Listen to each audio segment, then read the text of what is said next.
What's up, guys? Coach Shelby here, and I'm back with another speed drill for you. And this time I'm showing you a couple of my favorite drills and answering questions to improve your speed technique. So if you feel like your speed game is flawed, make sure you watch these drills.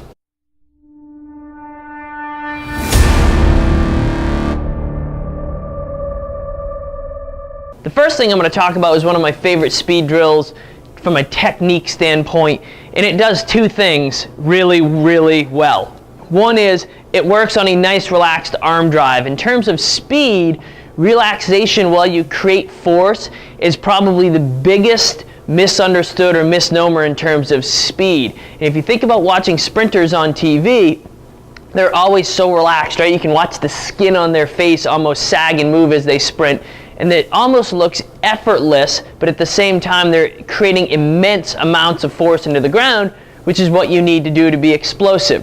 So the first thing I like to teach is I like to teach what we call the fast skip. And the fast skip, again, works on that nice relaxed piece, especially through the arms. The second thing it does is it works on a good knee drive and a good force creator in terms of creating that elastic or that kind of bouncy component. And those two pieces are almost meshed together as one. So I get the knee drive and I get that elasticity or that elastic piece in terms of leg drive. So with the fast skips, I'm simply going to start myself, give myself 15, 20, 30 feet of movement. I'm going to work on a skipping pattern, which is simply a step and a hop. And I'm going to work on a nice relaxed arm drive. And at the same time, I'm going to work on that knee drive. So when I'm going forward, I'm going to work on tucking my toe up. And then as I go down, I'm going to stay on the front half of my foot. And remember, you don't ever want your heel to hit the ground, because the minute the heel hits the ground, you lose all that energy that you've worked so hard to store and create in that leg drive. So nice relaxed arms. With the hands, I like to try to teach the thumb coming up to about throat level, so the hand is kind of up in the middle of that body. And as you go back with the arm, you're going to reach that hand back nice and open and relaxed back behind the hips. This is going to create a torquing effect where you actually load the core from a rotational standpoint to essentially load and then unload as you come through. So you create a torquing effect which allows a little bit of rotational force that you must control, but a little bit of rotational force which ultimately helps you improve your speed. So nice relaxed arms, thumb up, hand back behind the hip, almost like you're trying to throw, I always say, a handful of rice, like you're trying to throw a handful of rice behind you, all right? So those 3 points you really want to think about: thumb up to the chest, nice relaxed arms, that good knee drive with the toe tuck, and then you want to be nice and springy and bouncy as you go through.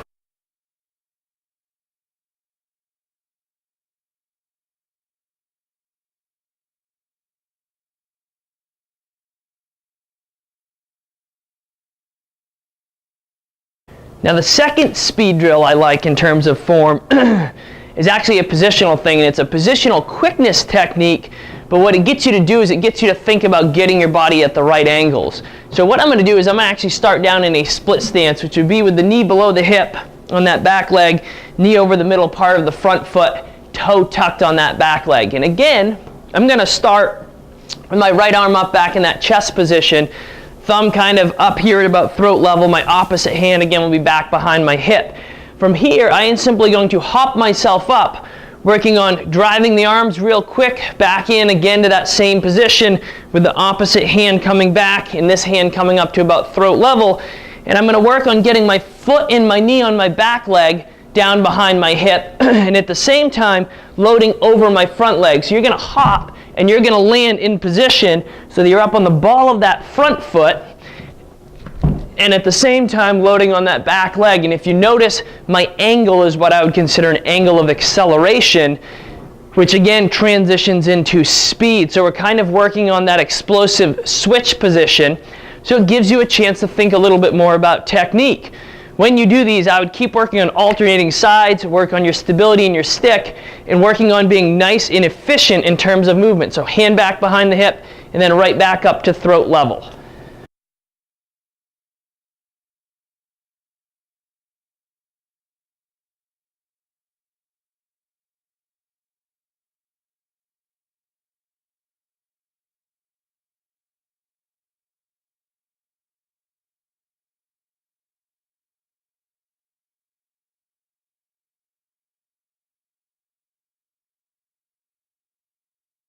there you have it, 2 of my favorite drills to improve your acceleration and your speed from a technique standpoint.